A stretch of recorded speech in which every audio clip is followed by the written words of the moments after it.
Hello Namaste ပီတီပါကနေကတော့ Hare Krishna ခေါက်ဆက်လို့ဖြစ်ပါတယ်เนาะကိုတက်တလောက်နီးနဲ့လှုပ်ဖြစ်ပါတယ်เนาะအရင်ဦးဆုံးကလပ်ပဲချက်ထားပါတယ်ချက်ထားပြီးရင်အစပလာတဲ့အစင်တလုံးထားပါတယ်ကလပ်ပဲမှာရေထပ်ပြီးတော့ရေနဲ့ပုတ်လိုက်ပြီးဆိုရင်အပေါ်ကနဲ့ပြောင်းမှုထပ်ပြီးတော့အုပ်လိုက်ပါတယ်စားနဲ့ဟင်းချမို့ထပ်ပြီးတော့တခြားလေးမွေပြီးတော့အဖုံးပေးထားလိုက်ပါတယ်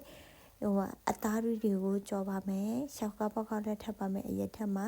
အဲ့ဒါတွေအကုန်လုံးကြော်ပြီးသွားပြီဆိုရင်အစင်သစ်ဖြစ်ပါပြီတစ်ဖက်ပြောင်းမြေဘက်ကိုလည်းကြိတ်ပြီးတော့ထားပါမယ်ထားပြီးတော့ရင်အဲ့ဒီအစပလာတွေကိုရေပုတ်ဆွနေတဲ့အရေးထက်မှထလိုက်ပါမယ်